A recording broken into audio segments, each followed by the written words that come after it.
Miarahaba anareo indray rakizy, mahafinaritra ery ny mahita anareo efa voninao daholo. Hiaraka eto indray izany tsika ao anatin'ny fotoana fohy. Manana lohahevitra vaovao indray isika rakizy izay ho ataontsika ao anatin'ny fotoana maromaro mifanesy. Lohahevitra mahakasika an' Jesosy. Jesosy ilay mpampianatra lehibe. Izay indray no resahantsika mifanesy eo. Fanontaniana petrako aminareo sady rakizy. Efa mianatra daholo ve nareo? Hay! Misy mbola tsy mianatra? Mbola kely loatra? Hay! Fa ny lehibehibe efa mianatra tsara? Hay! Dia izao ary. Mahafinaritra ve ny mianatra? Tena tianareo mihitsy! Tsara be mihitsy izany. Iny aloha ny tena mahafinaritra anareo any e! Zany! Mihira ve? Hay! Manao tsenjery? Manao lesona? Hay! Tena tsara izany. Ary izao indray ary mahafinaritra anareo ve ny mpampianatra? Tsara fanahy be! Mahay mampianatra be! Zany! Ary mahafinaritra be daholo nareo Tena tia mianatra daholo. Ary tena mahafinaritra koa ny mpampianatra Tianareo ve ny mpampianatra raha tena mahay mampita zavatra mahafinaritra aminareo? Manao tantara koa. Tianareo izany. Tianareo mihitsy ny mpampianatra rehefa manao tantara. Tena izany mihitsy. Hay tsara ny lesona rehefa misy tantara Ie, dia izany koa nge ny ataontsika rehefa misy lesona iarahantsika, mamantatra sy iarahantsika mianatra, dia asiantsika tantara foana satria ny tantara tena manampy be amin'ny fianarana. Ary hitako anie nareo ka tia tantara Ohatran'izany koa rakizy i Jesosy ilay mpampianatra lehibe. Ao amin'ny Baiboly no mitantara ny tantarany. Ary izy na ankizy kely na olon-dehibe dia mahazo daholo ny zavatra nampianariny. Na gaga manko fa ny mpanoradalàna, ny mpisorona, ireny mantsy ny nampianatra ny raby. Dia ohatra ny hoe zavatra sarotra be mihitsy ny nampianarina zareo dia tsy azon'ny olona raha tsy efa manam-pahaizana be. Fa rehefa Jesosy ny nampianatra hatramin'ny ankizy kely dia mahazo. Fa inona no nahatonga an'izany hozy izy nareo? Tena mpampianatra lehibe Jesosy ary mampiasa tantara izy rehefa mampianatra. Mampiasa sary anohitra izy rehefa mampianatra. Ireny ilay antsoina hoe fanoharana. Inona hoe? Fanoharana. Mampiasa fanoharana izy ahafahany mampianatra hany ka na ankizy kely ary dia mahay an'ilay zavatra ampianariny. Tianareo ve ny ampianarin'i Jesosy? Izy ange manao tantara mahafinaritra be mihitsy ao anatin'ny fampianarany Tianareo? Tena mpampianatra lehibe Jesosy mahay mampianatra ny ankizy izy mahay mampianatra ny tanora izy mahay mampianatra ny olon-drehetra izy na dia ny lehibe azany. Dia izay no ianarantsika ao anatin'ny fotoana maromaro. Jesosy ilay mpampianatra lehibe. Dia hojerentsika ireo zavatra nampianarin'i Jesosy tamin'ny alalan'ireny tantara ireny. Satria ny ankizy kely tamin'izany fotoana izany nahazo daholo ny zavatra nampianarin'i Jesosy. Dia andeha ianarantsika ihany koa ireny zavatra nampianariny dia hojerentsika koa ilay tantara izay notantarainy. Izany? Ie. Amin'ity voalohany ity alohany dia fanoharana anankiray nampianarin'i Jesosy mahakasika ny fizarana ny tenin'Andriamanitra. Ny tenin'Andriamanitra tokoa mantsy rakizy dia zaraina amin'ny olona rehetra. Afafy ohatran'ireny hoe mamafy vary ireny. Zaraina fotsiny ilay izy dia ny olona tsirairay dia mandray. Ianao zao androany zaraiko ny tenin'Andriamanitra dia mandray. Dia arakaraka anao izany ny fandraisana sy ny fanapahan-kevitra ao. Mety anao hoe tena tiako izany, tena ilaiko izany. Ve izany ny dikany e? Ary tena mila miova mety anao ohatran'izany ianao. Nefa izao koa mety anao hoe izany koa ve? Inona izao ny idirako amin'izany? Inona izao ny raisiko amin'izany? Dia miankina aminao izany ilay izy. Dia ohatran'izay ilay fanoharana nataon'i Jesosy. Resaka momba ny fandraisan'ny olona tsirairay avy ny tenin'Andriamanitra. Fa ny fontsika dia tahaka ny karazana tany. Dia arakarak'izay ny fahavokaran'ilay teny sy ny fiasan'ilay teny ao anatintsika hoe manova ve? Nanatsara ve? Sa tsisy vokany? Andenga eo arahantsika ny fampianaran'ilay mpampianatra lehibe izay voalaza ao amin'ny Lioka 4 dia ny 1 ka hatramin'ny 5 no arahantsika. Daonge arahany Ary nampianatra teo amoron-dranomasina indray Jesosy, ary nisy vahoaka betsaka nanantona azy, dia niditra teo an-tsambokely izy ka nipetraka teo amin'ny ranomasina. Ary nampianatra azy zavatra maro tamin'ny fanoharana izy, ka nilaza tamin'ny fampianarany azy hoe mihaino indro ny voakany mpamafy mba hamafy. Ary raha namafy izy dia sasany dia voafafy teny amoron-dalana, dia avy ny vorona ka nandany izany. Ary ny sasany dia voafafy teny amin'ny tany marivo ambony vatolampy, dia nalaky ny tsebona ireny satria tsy nisy tany lalina. Fa rehefa niposaka amin'ny masoandro dia nalazo ireny, ary satria tsy nanampaka dia maty izy. Ary ny sasany dia voafafy teny amin'ny tsilo, ary ny tsilo naniry ka nangeja azy, dia tsy namoy izy. Ary ny sasany dia voafafy teny amin'ny tany tsara, ary raha naniry sy namoa dia vokatra fa namoa. Ary ireto no ilay teo amoron-dalana, dia izay hamafazana ny teny. Fa rehefa nandray izy dia avy miaraka amin'izay Satana ka nanaisitra ny teny izay nafafy tao aminy. Ary tahaka izany koa, ireto no ilay voafafy teny amin'ny tany marivo ambony vatolampy, dia izay mandray ny teny ka malaky handray izany amin'ny hafaliana. Koa rehefa afaka izany ka tonga izay fahoriana na fanenjehana noho ny teny dia tafitohana miaraka amin'izay izy. Ary misy hafa koa izay voafafy teny amin'ny tsilo, dia ireo ilay nandray ny teny. Fa ny fihahina izao fiainana izao sy ny fitakin'ny harena ary ny filanan'ny zavatra hafa miditra dia mangeja ny teny ka tsy mamoy izy. Ary ireto no ilay voafafy teny amin'ny tany tsara, dia izay mandray ny teny ka mandray azy dia mamoa. Ny sasany avy 30 eny, ary ny sasany avy 80 eny, ary ny sasany avy 100 eny. Azonao ve mifandeha an'ilay tantara? Tantara izay Jesosy mihitsy ange ny tantaranazy, ilay mpampianatra lehibe, ireny ilay antsointsika hoe fanoharana. Sary anohatra no nanambaran'i Jesosy ny hoe ny tenin'Andriamanitra dia afafy tahaka ny voa. Nandeha ny mpamafy, tena mafy. Fa ny fontsika tsirairay avy dia manahoana? Tany tsara ve? Tany marivo izay misy vato ve? Sa tany fentsilo? Sa lalambe? Samy mandray isika tsirairay avy rakizy. Fa raha ohatra ka tena tianao ny hafatra nomen'i Jesosy sy izay zaraina ka navelanao anova ny tenanao izany, dia tany tsara ny fonao. Ka izay teny namenanao dia manjary mamoa be, lasa mitondra toetra tsara ho anao, nanovanao lasa tsy niteniteny ratsy intsony, lasa makatoa, lasa malala fomba. Tamin'ny alalan'inona daholo nanovanao? Tamin'ny alalan'ny tenin'Andriamanitra.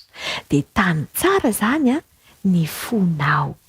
Mino fa amin'ny fotoana rehetra izay rahantsika, ny teny izay men'Andriamanitra dia ho tany tsara ny fonao ka handray tsara. Sao amin'ny mampampianatra lehibe an' Jesosy dia misy hafatra nameny ao amin'ny tenin'Andriamanitra. Andenga vakiantsika ny salamo salamo faharoa amin'ny telopolo, salamo faharoa amin'ny telopolo, andiny ny fahavalo, salamo faharoa amin'ny telopolo, andiny ny fahavalo. Izao no lazainy: hanome saina anao sy hampianatra anao izay lalan-kalehanao Izy io miteny io, Jehova. Averiko indray mandeha: hanome saina anao sy hampianatra anao izay lalan-kalehanao Hitsinjo anao ny masoko ka hanolo-tsaina anao Hitsinjo anao ny masoko ka hanolo-tsaina anao Hampianatra antsika anie Jehova ary hanolo-tsaina antsika izy dia hanoro antsika izay tokony ataontsika. Izy no mpampianatra antsika dia raisoary izany mpampianatra lehibe izay mizara ny tsara indrindra ho antsika izay. Hoentintsika mbavaka ilay izy. Andao ary akombona indray ny tanana dia akipy ny maso fa hivavaka tsika. Andriamanitro, misaotra anao izahay fa nomenao anay Jesosy ilay mpampianatra lehibe. Nampianatra anay tantara isan-karazany izy. Nanambara anay ny momba ny fiainana mandrakizay sy ireo zavatra be dia be tiany hohainay izy amin'ny alalan'ny fanoharana, ny tantara, ny sary anohatra. Mpampianatra tena tianay ianao Jesosy dia ampianaro mandrakariva izahay zanakao. Ampio izahay mba ho tany tsara ny fonay ka hamokatra be aty anatinay izany teninao izany, hanova ny fiainanay ka ho zaza indry mendrika handova ny fiainana mandrakizay izahay. Amin'ny anaran'i Jesosy no hanonanay mivavaka. Amen.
Tena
feno fifaliana ny fonay afaka miaona finaritra aminao indray a atao anatin'ity fandarana ity ny fanontaniana fiakana eo alohantsika rehetra zay toetra fanny ohatry ny efa mahazatra dia ny hoe ny fiavian' Jesosy Kristy tena isy marina ve efa nanana fandarana vitsivitsika talohan'izao a ary saoran'Andriamanitra fa mbola eto ny pasteur André Paratina Fanera vonina anoy ny diabe fiarah-mianatra ny ten'Andriamanitra amintsika atao anatin'ny fandarana miarabanao tonga soa pasteur ary manasanao mpitiavana androsy indray atao anatin'ny fandarantsika Inas mariabanao indray namanadinao amin'ny fifaliana mandrakariva no ionana ary falanko tafoana aminao indray amin'ny alalan'izao fandarana zao rahantsika mandinika ny tenin'Andriamanitra.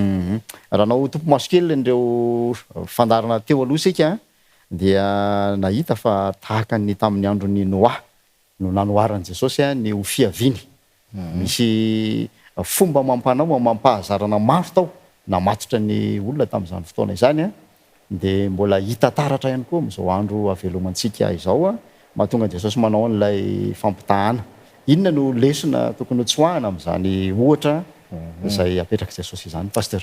Ya marina mihitsy zany namanadinao le loha hevitrisika dia le hoe ny fiavian'i Jesosy tena isy marina ve dia ny teny Jesosy ao amin'le Matthieu 7:7-7 dia aussi Jesosy tahaka tamin'ny andro Noa dia tahaka izany koa ny fiavian'ny zanak'olona dikan'izay raha nisy ny zavatra raha nisy ny zavatra seho tamin'ny andro Noa ary tanteraka ny zavatra seho tamin'ny andro Noa dia azo antoka zany fa isy ihany koa ny fiavian'ny zanak'olona. Tsy maintsy ho tanteraka ihany koa? Ary tsy maintsy ho tanteraka koa zay mihitsy le izy tsy maintsy ho tanteraka ihany koa dia zay mahatonga antsika zany mamantatra hoe inona ny zavatra niseho tamin'ny andro Noa satria zay le volaza hoe tahaka tamin'ny andro Noa dia tahaka izay toy ny fiavian'ny zanak'olona. Dia tamin'ny fandarantsika tamin'ny farany dia nisy toe-javatra zay miainan'ny olona sy nataon'ny olona tamin'ny andro Noa. Satria zavatra telo le nataon'ny olona tamin'izany fotoana izany efa vakitsika zany no Matthieu 4:4-7 milaza azy. Dia ozy izy le ten'Andriamanitra hoe nihinana sy nisotro ny olona ary napakabady sy namoaka ny apakanina. Ireo zavatra telo ireo no voalaza amin'ny Baiboly mihitsy zary magaga izy namanadinao hoe tena farita Baiboly tsara izy na amin'ny teny frantsay mahazatra atsika efa itsika moa zany dia hoe préciser ny Baiboly tsara ilay zavatra nataon'ny olona tamin'ny andro Noa nihinana nisotro ary napakabady zavatra anankitelo.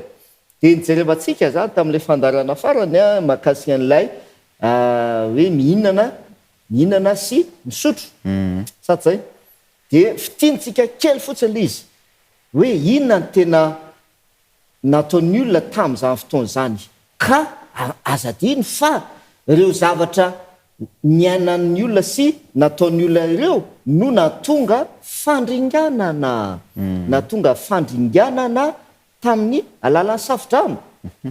Dia mampieritreritra namanadinao hoe resaka fihinanana ve resaka fisotroana ve ary le fahatelo resaka fanambadiana ve no nandringanan'ny olona nandringanan'Andriamanitra ny olona tamin'ny andro Noa. Ohatra mampieritreritra satria amin'izao fotoana iainantsika izao mihinana koa ny atsika ary misotro koa ny olona dia mapakabady isan-kerinandro iarahantsika mihitsy zany misy mariage foana isan-kerinandro sisa tena maro dia mampieritreritra hoe ireo zavatra telo ireo ve no nandringanan'ny olona tamin'ny andro Noa ary ny fantaniana apetraka aza dia hoe fangah ratsy ireo zavatra ireo fangah ratsy ve ny mihinana ratsy ve ny misotro ary ratsy ve ny fanambadiana. Io zany no mila fatantsika zay Andriamanitra mihitsy nanome azy zay Andriamanitra avy amin'Andriamanitra anie ny sakafo sady zay Andriamanitra namorona ny zavatra rehetra. Andriamanitra nanome hanina ho an'ny olombelona ary nomeko azy ozy izy tany Edena ary indro omeko anao ho fihinanao zao Andriamanitra zany namorona ny sakafo ny hanina ho an'ny olona.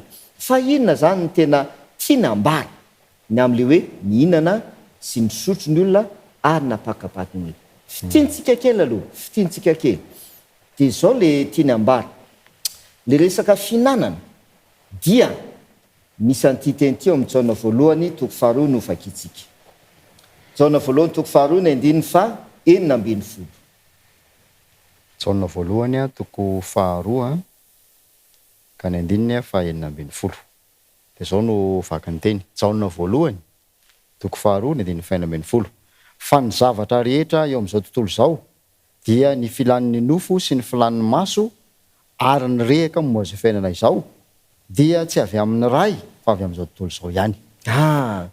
Io teny io zany de milaza fa misy zavatra eto amin'ity zao tontolo zao ity zay tsy avy amin'Andriamanitra. Tsy avy amin'Andriamanitra ozy izy. Tsy avy amin'ny ray, tsy avy amin'Andriamanitra fa avy amin'izao tontolo zao.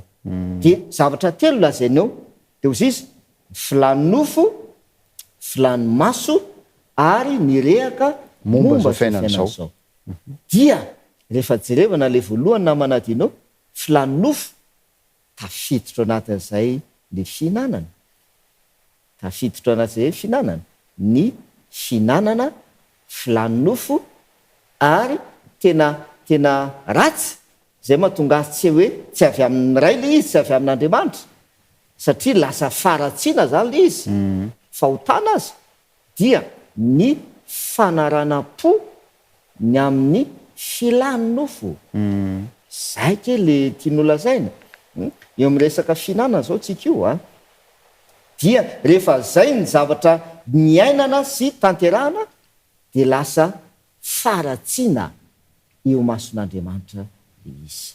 De misy an'lay teny zay novakitsika. Jesosy milaza le teny any amin'ny jaona toko fahaenina de miteny Jesosy hoe izaho no mofo velona zay nidina avy any an-danitra, zay mihinana ity mofo ity dia ho velona mandrakizay izy. Zay mihinana ity mofo ity.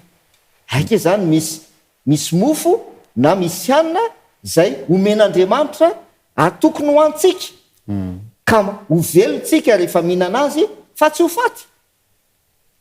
Iza le mofo? Jesosy le mofo. Jesosy le mofo. Saty zay? Ary ny zavatra niseho zany tamin'ny andro Noa dia nihinana nanara-po zany izy. Raha zay ny ilazantsika azy, nanara-po tamin'ny filany nofo izy teo amin'ny fihinana. Fa tsy nihinana an'le mofo zay tokony hohanina ka ho velona izy fa tsy ho faty. Jesosy le mofo. Ary tiano Jesosy ho lazaina namanadinao dia ao amin'ny jaona toko 5:7 toko sy andininy efa mahazatra atsika koa io. De ozy izy ny teny Jesosy teneniko izy dinionareo ny soratra masina hoy Jesosy. Dinionareo ny soratra masina satria ataonareo fa ao aminy no anananareo fiainana mandrakizay ary ireny no manambara ahy hoy Jesosy. Aike zany tiany Jesosy hoe zay mihinana an'ity mofo ity de ho velona izy. Ny ten'Andriamanitra teny tiany olazaina. Ny ten'Andriamanitra izy lay mofo nidina avy any an-danitra dia milaza izy hoe dinio ny soratra masina fa ireny no manambara ary zay ny zavatra niseho tamin'ny andro Noa. Satria nahoana? Satria Andriamanitra nanome azy an'ilay hanina zay tokony hohanina de tsy na fa ny tenin'Andriamanitra tamin'ny alalan'ny Noa, tamin'ny alalan'ny Noa. Dia nanome afatra tamin'ny alalan'ny Noa Andriamanitra omenany olona. Fa inona nataony olona? Tsy nohaniny izy. Zay ny izy. Tsy nohaniny lay afatra, lay teny avy any an-danitra. Tsy nohaniny. Manondro an Jesosy le teny nefa. Nefa milaza famonjena le teny. Zay ny izy milaza famonjena le teny. Manambara ao Jesosy dina le teny tamin'ny andro Noa. Mibeba ianareo fa ary miala amin'ny faratsiana de midira ao amin'ny samby fiara. Famonjena. Famonjena. Fa tsy nohaniny le izy. Hitanao amin'ny Jeremia toko fa 5:10 ao ny mba vakio kely manamarina zay fanazavantsika zay. Jeremia toko fa 5:10 ny 9:40. Hitako ny teninao ka nohaniko, ary ny teninao ny fifaliko sy firavoravon'ny foko, fa nantsoina tamin'ny anaranao Jehova Andriamanitra ny maro. Zay mazava be le tenin'Andriamanitra. Hitako ny teninao izy Ka nohaniko. ka nohaniko. De zay zany ny zavatra niseho tamin'ny andro Noa ka nahatonga ny olona maty ary ringana satria tsy nihinana ny tenin'Andriamanitra ka izy. Ka raha milaza ny matoto 7:20 manao hoe nihinana ny olona, zavatra hafa no nohaniny ka izany na manadino. Zavatra hafa no nohaniny. De inona le nohaniny? Ny filany nofo izy. Le avy amin'izao tontolo izao. Zay tsy avy amin'ray fa avy amin'izao tontolo izao. Zavatra tsy avy amin'Andriamanitra zany no nohaniny. Mazava be le zany ravina malala e. Zavatra zay tsy nomen'Andriamanitra no nohaniny. Dia ringana izy. Ina zavatra miseho amin'izao indrindritsika izao toy amin'izany. Andriamanitra manome hanina ho an'ny olona dia zavatra hafa zay tsy nomen'Andriamanitra no ho an'ny olona. Dia izay tiany dia vakio ty Isaia toko fa 4:1. Ao mba vakio kely ary. Isaia toko 4:1. Isaia toko fa 4 ka ny 1:1. Zao no vakany teny Isaia toko fa 4:1. Ary amin'izany andro izany dia isy vehivavy 7 hiazona lehilahy iray ka hanao hoe ny hanina ihany no hoaninay, ary ny lambanay ihany no tafianay, fa izao ihany no angatahnay. Aoka ho tononona amin'ny anaranao zahay ka afao tondromaso. Zay. Io zany zao milaza ny zavatra misy tamin'izany sy amin'izao andro farany iainantsika izao. Vehivavy mampiseho fiangonana. Lehilahy anankiray dia mampiseho an'i Jesosy lay lohan'ny fiangonana. Dia le vehivavy miazona an'le lehilahy, mitana an'le lehilahy, mifandray amin'le lehilahy. Dia tsy iza fa Jesosy. Fa zao no tenenin'le vehivavy zany zay mampiseho ny fiangonana na kristianina zany izy tsika. Dia zao no teneniny. Ny hanina ihany no hoaninay. Sisa. Fa izao ihany no angatanay izy aoka ho tononona amin'ny anaranao izahay. Ho vety zany zavatra miseho amin'izao andro iainantsika izao to. Ary eto izy dia mifantoka manokana amin'ny kristianina, vehivavy zay asehony vehivavy ao amin'ny baiboly any amin'ny fiasana milaza an'izany. Mampiseho ny fiangonana ny vehivavy, sady zay. Dia izao le zavatra misy zany. Andriamanitra manome hanina zay tokony hohanina ka mba ho velona izy. Fa inona nataon'lay miazona an'ilay lehilahy, lay mpanaraka an'ilay lehilahy, lay mitana an'ilay lehilahy na mifandray amin'ilay lehilahy dia tsy iza fa Jesosy. Mpivavaka zany tiany lazaina amin'izany. Mpivavaka. Inona nataony? Ny hanina ihany no hoaninay. Zay le hoe tahaka ny tamin'ny andro Noa dia tahaka izany koa ny amin'ny fiavian'ny zanak'olona. Amin'ny resaka fihinana zany zay. Sady zay. Fa misy ihany koa le hoe misotro ny olona. Sady zay.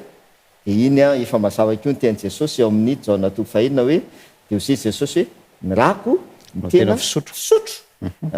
Ny rako ny tena fisotro. Dia milaza izy any amin'ny Matio toko 5:20 dia milaza Jesosy hoe sotroinareo rehetra ity, fa ity ny rako izay alatsaka ho an'ny maro ho famelan-keloka. Famelan-keloka.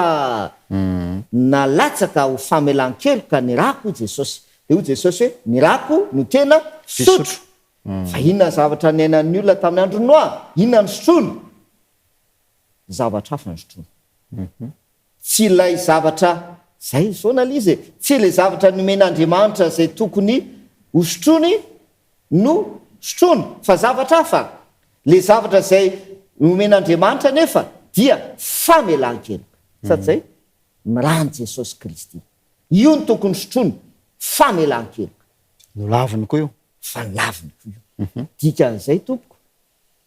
Tsy miaiky ny fahotany zany ny olona tamin'ny andronoa satria zay no azahoana famelan-keloka sady zay mibebaka de miaiky ny fahotana dia miala amy ratsy de voavela eloko de zay ny tokony hosotrony fa tsy nisotro an'izay izy fa zavatrafa ny sotrony jereo tsara tena misy evy ny lalana e ilay zavatra voalaza amin'ny baiboly matoy izy miteny hoe tahaka tamin'ny andro noa de tahaka izay koa ny amin'ny fehfizanak'olona zany hoe ny olona tamin'ny andro noa zany a dia tsy nihinana ny hanina zay nomen'Andriamanitra izy de tsy nafa ny tenin'Andriamanitra tsy nisotro ny fisotro zay tokony zay nomen'Andriamanitra izy mba azahoan'ny famelan-keloka tsy nafa rano Jesosy Kristy ka amin'ny alalan'ny fibebahana no azahoana zay famelan-keloka zay dikan'izay tompo tsy nibebaka ny olona tamin'ny andro noa dina ny zavatra miseho am'izao andrenantsika zao tahaka izay koa ny zavatra miseho e tsy mety mibebaka tsy mety mibebaka ny olona tsy mety miaiky ny fahotany ny olona tsy mety miala amy ratsy fanaony tsy mety miala amy ratsy fanaony hoe zay le hoe tsy mety misotro ny rano Jesosy ny olona mba ho famelan-keloka mazava-be le toejavatra misy a tsy mibebaka zay zany le zavatra misy kanefa mifandray mivavaka sisisa mampirehetra mpivavaka miazona an'lay lehilahy mitana an'lay lehilahy manaraka an'lay lehilahy ho tononona amin'ny anarany tononona amin'ny anaran'lay lehilahy nefa ohatrohatran'izay ny hanina tianao ihany no haninao zay zavatra tianao ihany no hosotronao fa tononona amin'ny anaranao fotsiny le olona ho sisy namana ndao tsika hiditra am'le fahatelo dia le hoe napakabaty ny olona sy namoaka ny apakarina resaka fanambadiana de fantanina efa napetratsika tany voalohany namana dinao de hoe fangamo ratsy zany ny zavatra zany e fanga ratsy ny fanambadiana e fa ina no antony nahatonga ny fanambadiana nitondra fandringanana tamin'ny andro noa ary mivelona ikoa ary iseho amin'ny fiavian'ny zanak'olona fiavian'i Jesosy ka rehefa fantatsika ny zavatra niseho tamin'ny andro noa momba ny fanambadiana de mijery fotsiny tsika sy mamantatra hoe tanteraka ve zany am'izao andrainantsika zao ka raha tanteraka zany de afaka mino sy mahatokotsika fa tena isy ny fiavian'i Jesosy zay ne le tiatsika tongavana io e tena isy le fiavian'i Jesosy ao a ndao ara jerevintsika le resaka fanambadiana fanga ratsy le fanambadiana ndao makitsika any amy Genesisy aloha Genesisy toko voalohany andininy fa 7 amby roapolo Genesisy toko voalohany ka ny andininy fa 7 amby roapolo Genesisy toko voalohany ny andininy fa 7 amby roapolo ary Andriamanitra naharo ny olona tahaka ny endriny tahaka ny endrika Andriamanitra no namoronany azy lahy sy vavy no namoronany azy iza hoe namorona ny fanambadiana Andriamanitra mazava be tompo Andriamanitra namorona ny fanambadiana de ny zavatra foron'Andriamanitra la sy vavy ao a la sy vavy amafisitsika Genesisy toko faharoa ny andininy fa 2 amby roapolo sy ny fa 3 amby roapolo Genesisy toko faharoa ny andininy fa 2 amby roapolo sy ny 3 amby roapolo zao ny vaky ny teny ary ny taona tehezana zay nalain'i Jehovah Andriamanitra tamin'ny lehilahy de nataony vehivavy ka nentiny tany amin'ny lehilahy ary ory lehilahy ankehitriny dia taolana avy amin'ny taolako sy nofo avy amin'ny nofoko ity dia atao hoe vehivavy satria lehilahy no nanalana azy sao raha tompo zay tsara eo am'le Genesisy toko voalohany izy a de milaza fa Andriamanitra namorona ny fanambadiana la sy vavy teo amy Genesisy toko faharoa rehefa namorona an'le fanambadiana Andriamanitra dia iadama mihitsy le olombelona am'izay zany zao iadama mihitsy indray no nanamafy de ozy izy adama taolana avy amin'ny taolako ity nofo avy amin'ny nofoko ity de atao hoe vehivavy iadama mihitsy zany le olombelona no nanamafy an'izay nanamafy le zavatra noforoan'Andriamanitra momba ny fanambadiana. Dia Adama mihitsy no nanamafy vehivavy ty le vadiko tya dia vehivavy no iantsona azy satria lehilahy nanalana azy. Zay ndao amin'izay atsika toko amaky ny zavatra niseho tamin'ny andron'ny Noa.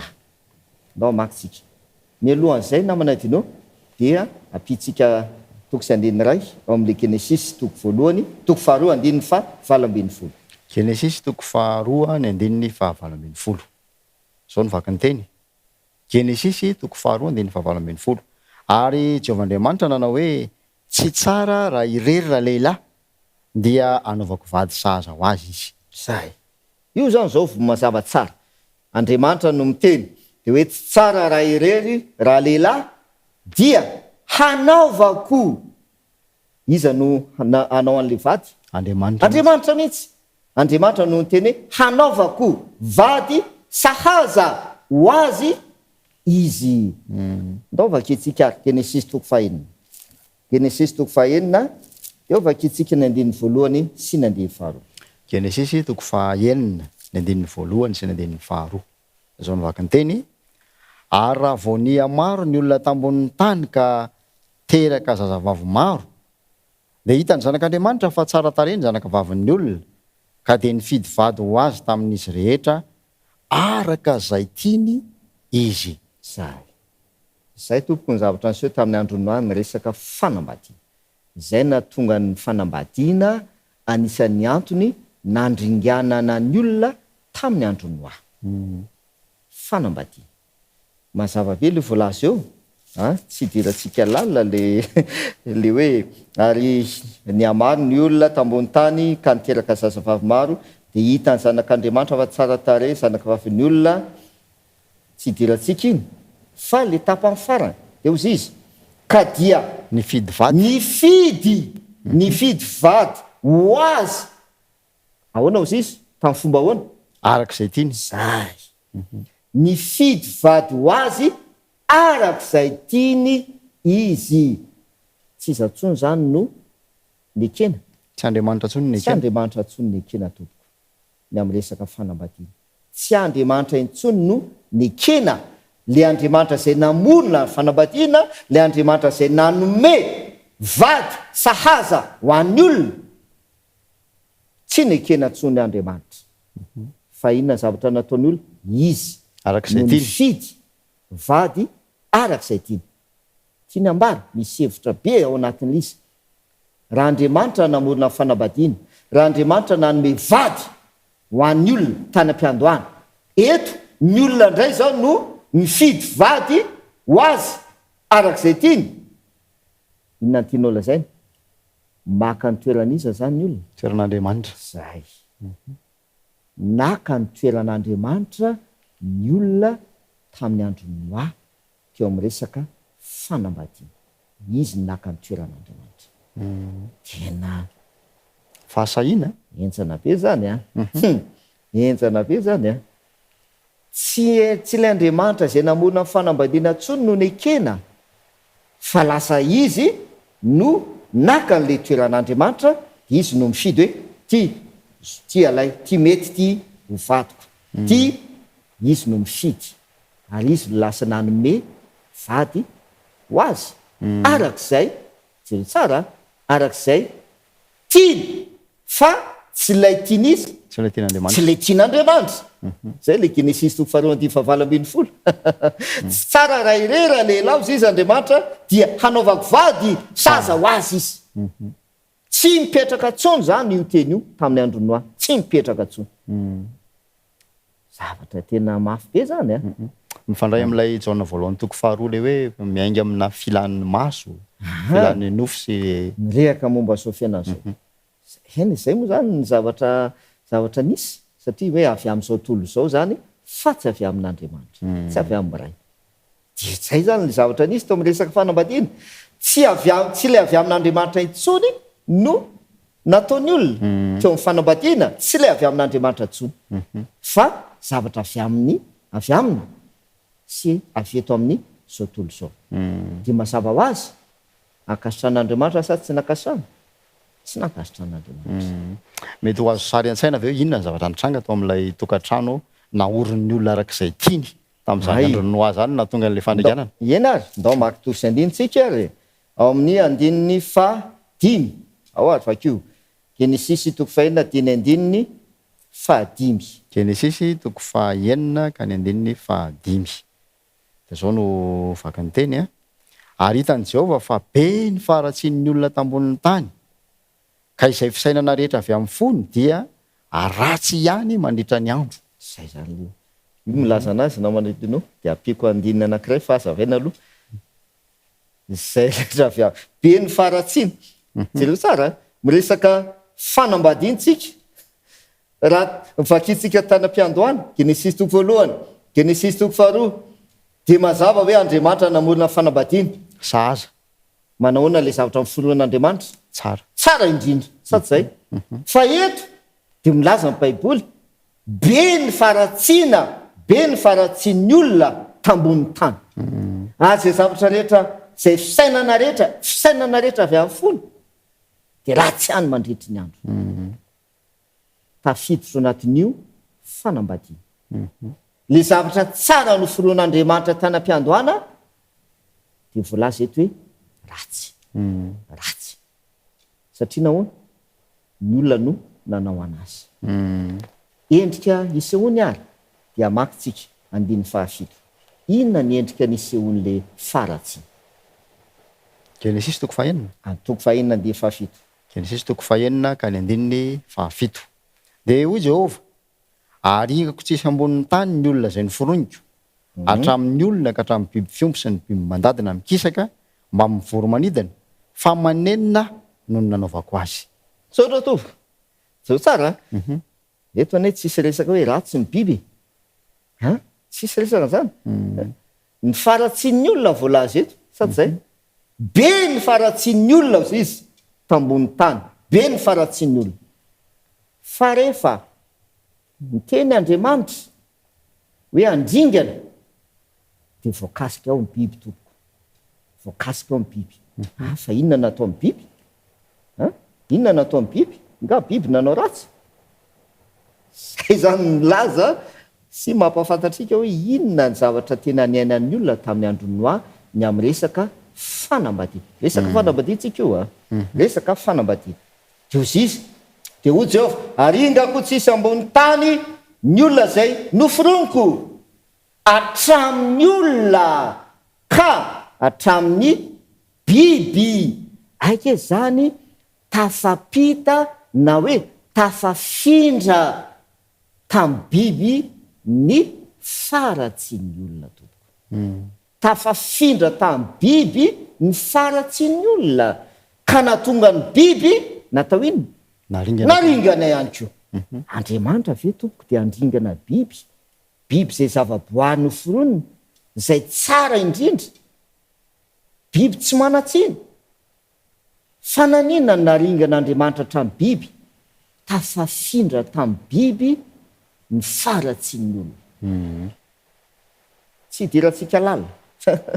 Fa maky andiny iray tsika sady mamitina ny tena zavatra niseho izay nisy tamin'izany fotoana izany tamin'ny resaka fanambadiana.